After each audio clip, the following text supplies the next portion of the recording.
Alors, petit disclaimer avant de commencer la vidéo. Donc, c'est une vidéo qui m'a pris quand même pas mal de temps à tourner parce que vous allez voir, il y a des étapes que je ne pouvais pas accélérer, notamment la germination et la pousse des plantes. Faut laisser la nature faire à son rythme et prendre le temps dont elle a besoin. Et même moi, enfin, donc il y avait ce facteur naturel qui m'était imposé. Et même en dehors de ça, j'avais pas forcément le temps de monter directement la vidéo dès que j'avais les éléments nécessaires. Donc c'est pour ça qu'il y a des parties plus anciennes, des parties beaucoup plus récentes. Il y a aussi des éléments que je me suis rendu compte que j'avais pas dit, donc je reviens un peu en arrière. Donc c'est pour ça que niveau montage, vous allez me voir, je vais tout le temps changer de tenue parce qu'on sera jamais au même moment. Des fois, il y aura des morceaux remis après coup. Enfin, voilà, ça risque d'être. Enfin, il va falloir gérer tout ça, mais je vais essayer de me débrouiller pour garder une vidéo la plus cohérente possible, hormis le fait des tenues qui changent tous les 36 secondes. Bon, je m'excuse aussi là pour la luminosité qui est immonde, parce que je suis à l'intérieur, j'ai pas eu le temps ni les moyens de tourner ça quand j'étais en extérieur. Donc voilà, je filme ça un petit peu à l'arrache pour vous faire le petit disclaimer et pour vous mettre des petites notes explicatives en fait au fil de la vidéo qui je pense sont quand même vachement intéressantes. Et enfin, si je les mettais pas, je trouve que la vidéo en serait quand même vachement appauvrie. Donc voilà, hein, désolée pour le cadre là, c'est pas l'idéal. Mais bon, on s'en contentera. Et du coup, je vous laisse tout de suite avec le début de la vidéo. À tout de suite. Hey yo! Alors je sais pas si vous vous rappelez, mais il y a pas si longtemps de ça, j'ai posté une petite vidéo concernant des graines que j'avais reçues. Donc le voici pour vous rappeler. Yo, regardez ce que j'ai trouvé dans ma boîte aux lettres. On ouvre ça ensemble, c'est un petit colis qui contient les graines pour mon allée d'arbre. Donc comme prévu, les petites graines, voilà. Donc je vous laisse le nom Paulownia tomentosa. Donc ça c'est le nom scientifique de la plante. Et donc je vous récupère ici pour vous montrer ce que j'ai fait de ces petites graines de Paulownia tomentosa, comment je les ai fait germer et où elles en sont aujourd'hui. Alors, it's me again. Et je vais commencer par vous parler du projet. Alors, le projet, qu'est-ce que c'est?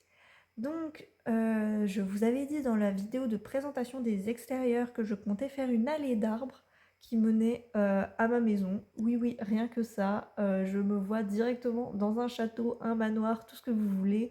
Et j'ai vraiment envie de quelque chose d'assez grandiose, assez majestueux pour l'entrée. Je veux un peu vivre mon petit rêve de princesse Disney, hein, parce que je trouve que ça donne vraiment quelque chose à une bâtisse, d'avoir ce chemin d'arbres plantés, alignés. Je trouve ça vraiment beau, c'est toujours quelque chose qui m'a toujours...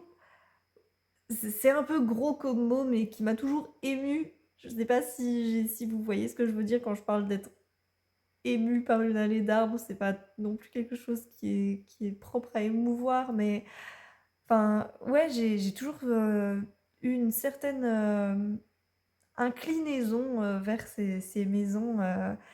En fait, cette idée de se dire que waouh, ce chemin avec ces arbres qui mènent à cette bâtisse sont là depuis très longtemps en fait. Et plus les arbres sont vieux, plus l'allée est belle, plus elle a du cachet, du charisme. Enfin, voilà. Sauf que, problème numéro un, l'allée d'arbres chez moi, donc vu que je vais la créer, elle n'existe pas. Donc il va forcément falloir du temps pour que les arbres poussent. Et j'ai pas tellement envie que mon allée d'arbres commence à ressembler à une allée d'arbres dans 50 ans, parce que dans 50 ans, voilà, j'aurai l'âge d'être en EHPAD, et ne pas profiter de mon allée d'arbres, ce serait un peu dommage. Donc ça, c'est le premier problème. Problème auquel on peut pallier de deux manières différentes. Manière numéro 1, acheter des arbres déjà un peu âgés. Mais alors là, ça pose plein de problèmes. Le premier, c'est que les arbres âgés ont beaucoup plus de mal à reprendre que les jeunes arbres. Parce que, enfin, il faut enlever une grosse motte de terre, mais on coupe forcément des racines, enfin voilà. Ensuite, ça coûte beaucoup plus cher et j'ai pas les moyens. Et donc se dire payer beaucoup plus cher pour prendre des arbres âgés, leur faire un traumatisme en les enlevant de leur milieu, pour au final qu'ils meurent et que j'ai une allée d'arbres morts, c'est pas trop ce dont on a envie. Donc, deuxième solution, prendre des arbres à croissance rapide. Et c'est là qu'intervient l'espèce donc que je vous ai citée tout à l'heure, le Paulownia tomentosa, qui est donc un arbre, si je ne m'abuse, l'arbre à la croissance la plus rapide du monde. Donc, qui peut former des très beaux arbres en peu de temps, pour peu qu'il ait les conditions adéquates. Et ça, c'est un petit peu un pari que je prends en les plantant chez moi, parce que c'est pas les conditions idéales non plus, mais je vous mettrai ça dans la partie qui va suivre, où je parlerai plus en détail de l'essence du Paulownia. Alors, pour vous présenter du coup le Paulownia, il s'agit d'un arbre, donc comme je l'ai dit, qui a une croissance très rapide. J'ai plus les chiffres exacts, mais je crois que ça peut aller jusqu'à 1 mètre, voire même un peu plus par an, donc ce qui est quand même énorme. Et il a un avantage, c'est que parmi donc tous les arbres à croissance rapide, bon déjà c'est celui qui a la croissance la plus rapide, ça je l'ai déjà dit, mais surtout il a une longévité quand même vachement importante.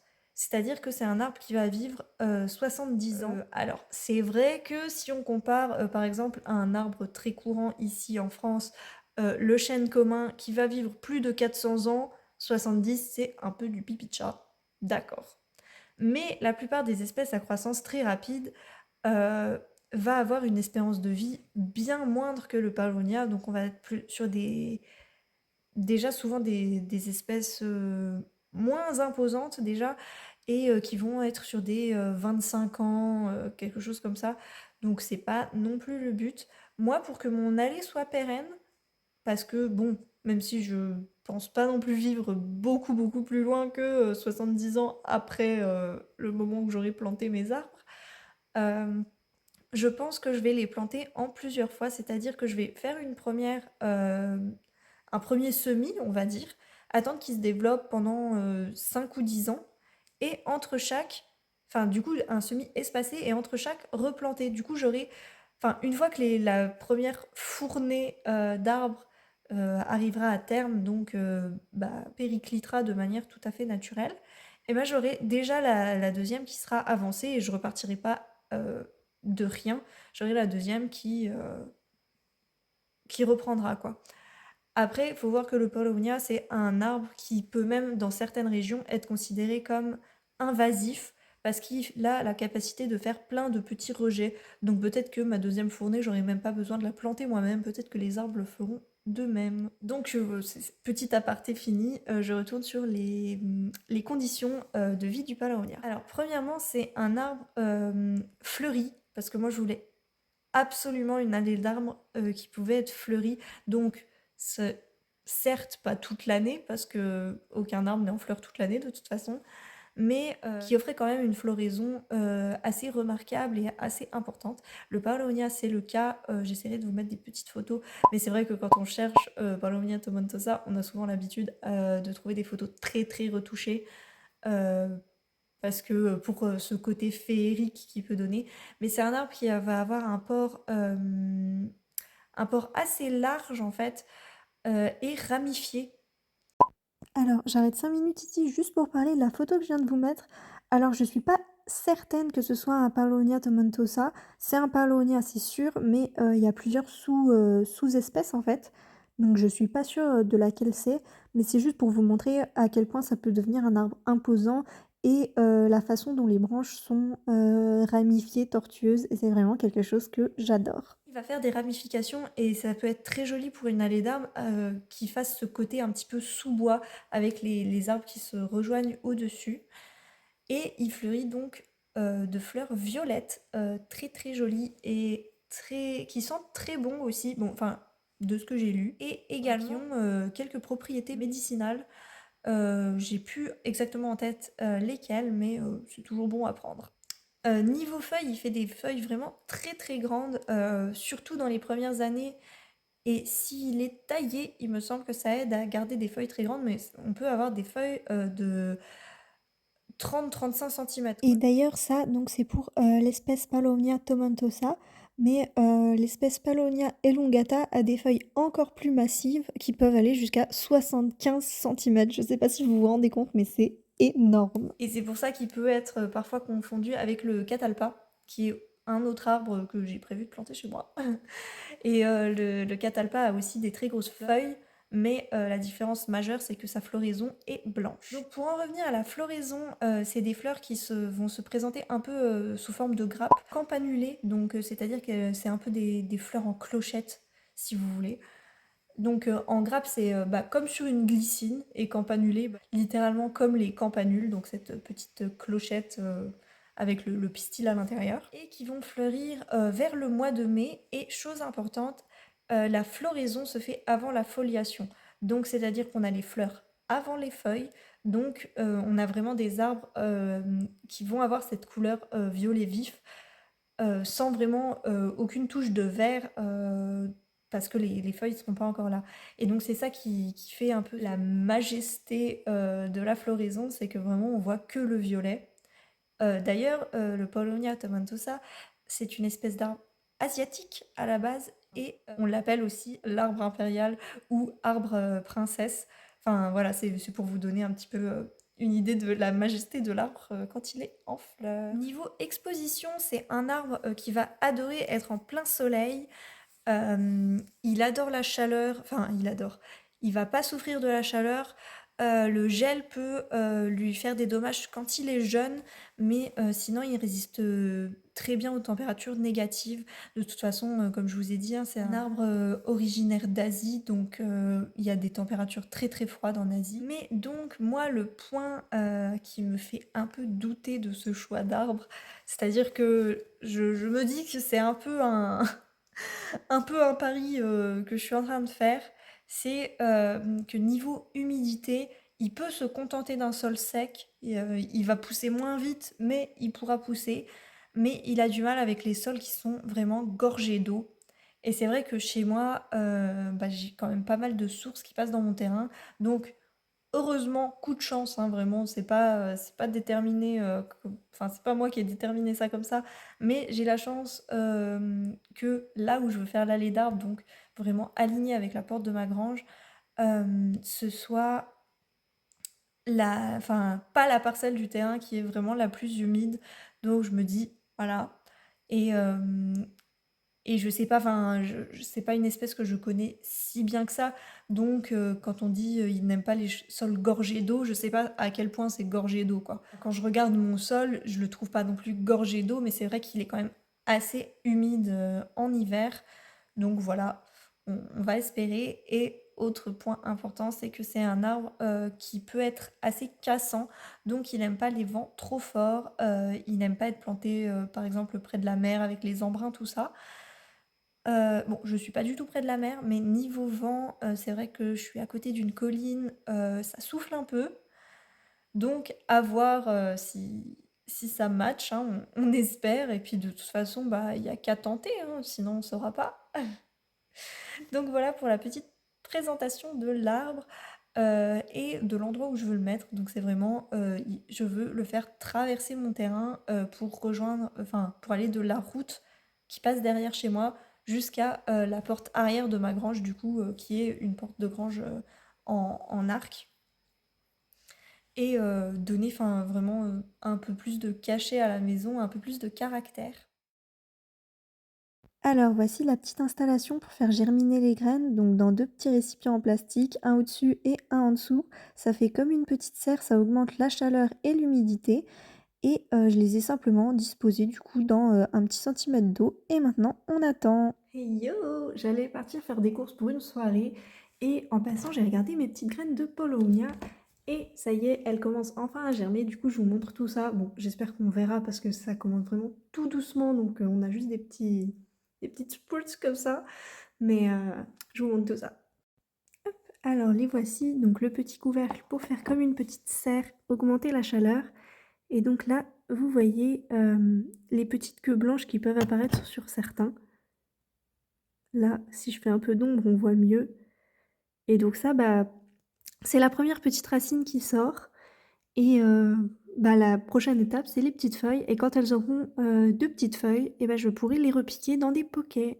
Alors, petite update, de mes petites graines de Paulownia et donc je vous avais dit qu'elles avaient commencé à germer et là, ce qui commence à se passer, c'est que certaines commencent à développer leurs premières petites feuilles.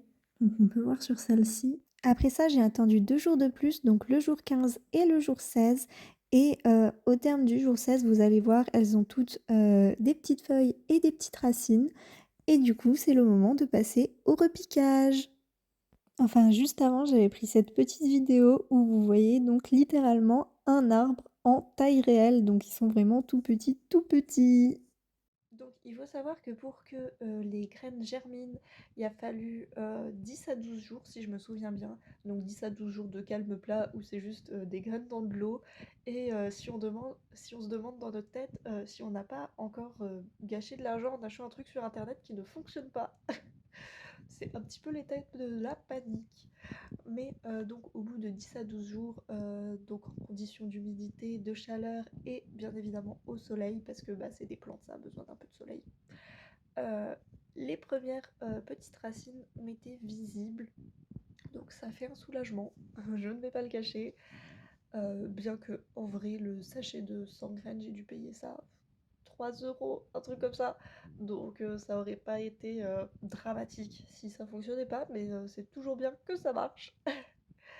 Et maintenant, j'espère qu'elles vont résister aux températures chez moi. Parce que, bon, j'ai regardé, c'est un arbre quand même qui s'adapte très bien.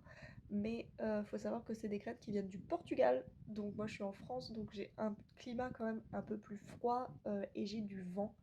Donc voilà, j'espère que les arbres à terme se plairont chez moi parce que c'est pas tout de les faire germiner. Et donc, bah, je vous laisse à la suite de la vidéo, quoi. Alors, c'est parti, c'est enfin le jour où on va planter mes petites graines de Paulownia qui ont bien germé. C'est le moment de les planter dans des petits poquets.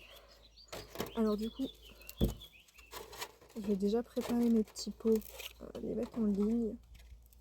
Alors là, j'en ai pas assez, il faudrait que j'aille en rechercher, mais c'est tout ce que j'ai trouvé pour le moment. Donc on va déjà faire cela. Parce que ça, c'est des petits pots de yaourt. Les yaourts pour enfants.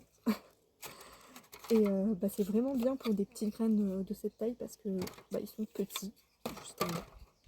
Et je crois que ce qui me reste, c'est que des plus gros après, donc ce sera pas génial. J'ai fait ma petite disposition. Hop, et du coup, je vais les planter dans un mélange donc, de terreau, comme ça. Alors c'est un joli paquet, j'espère qu'il n'est pas trop mort. Et j'ai pris un petit seau de tourbe. À mon avis, vous voyez rien parce que je suis au soleil, donc je suis un peu surexposée et à l'intérieur du seau, ça va être tout noir. Mais bref, c'est de la tourbe de jardin un peu plus nourrissante et qui sèche moins vite que le terreau. Parce que c'est vrai que le terreau, une fois que si on oublie d'arroser, la motte devient toute sèche, toute compacte. Et bah, souvent, ça fait crever la plante. Et surtout avec des toutes petites plantes comme ça, qui, bah, du fait de leur petite taille, ne peuvent pas retenir beaucoup d'eau. Elles ont besoin d'être arrosées régulièrement. Et si on les oublie, bah, forcément, en fait, c'est des bébés. Donc, ils ont besoin qu'on les aide. Du coup, je vais commencer par, dans chaque petit pot, je vais vous prendre un transparent comme ça. Vous pourrez voir à peu près les quantités. Hop. Bon, après, je fais à la louche. Hein. Mais un petit lit de terreau comme ça. Voilà. Après, j'ajoute un petit peu de tourbe. À nouveau du terreau.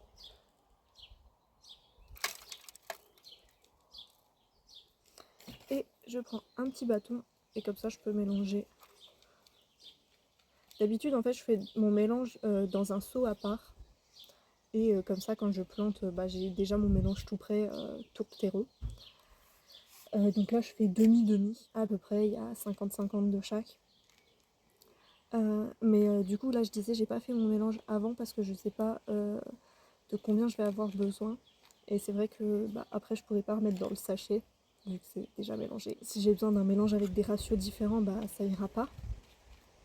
Et si je le laisse, ça va s'éventer, surtout à la saison là, il fait super chaud aujourd'hui.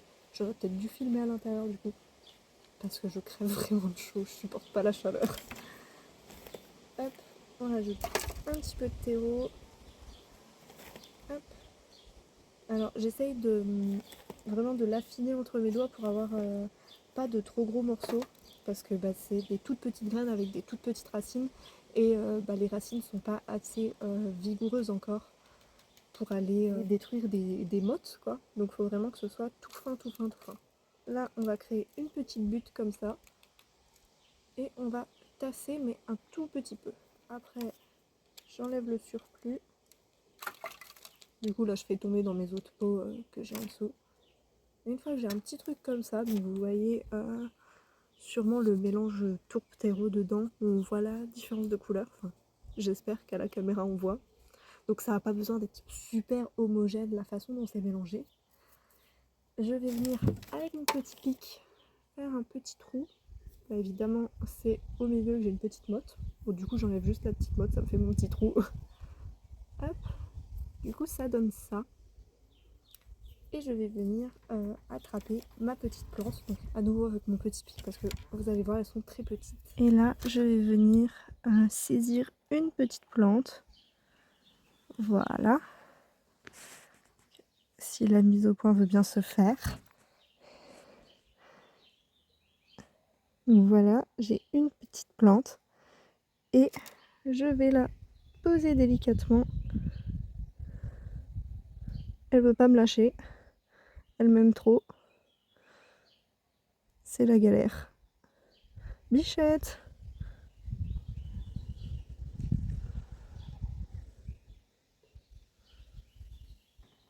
Voilà. Et donc maintenant qu'elle est posée, je vais reboucher le trou, tout en prenant garde du coup à ne pas enterrer les deux petites feuilles qui ont déjà été faites. Alors tout bien considéré, quand elles sont vraiment petites par rapport au pot, je pense que je vais en mettre plusieurs par pot. Du coup comme j'ai pas assez de pot en plus. Donc on repart. À nouveau on en attrape une. Voilà. On la dépose. Et on enterre la petite racine. Alors on voit que celle-là, elle a déjà fait une racine qui se sépare en deux. Donc elle est un petit peu plus avancée par rapport à l'autre. Et du coup, tant mieux. Hein. Alors c'est vraiment très petit, donc il faut y aller super délicatement.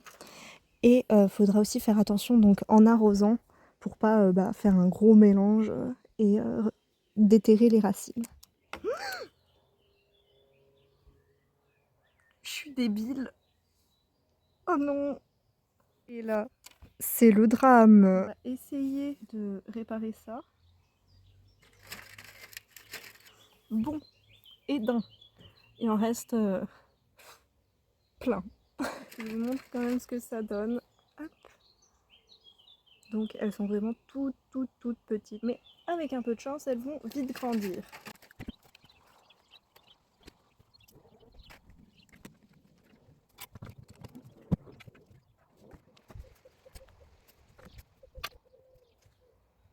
My mother told me somewhere I would find down distant shores in a proud noble bark I steer, steady to the field. You many foemen, you many foemen. I am my mother's savage daughter, once one barefoot at gossip shopstone. I am my mother's savage daughter. I would not cut my hair, I would not lower my voice. My mother child is a savage. Donc voici le résultat des petits plants. Alors j'ai mis 4 à 5 pieds par pot. Ils sont vraiment minuscules. Et du coup, il ne reste plus qu'à les arroser un petit peu. Et maintenant que c'est fait, on les met à la lumière et on les regarde pousser.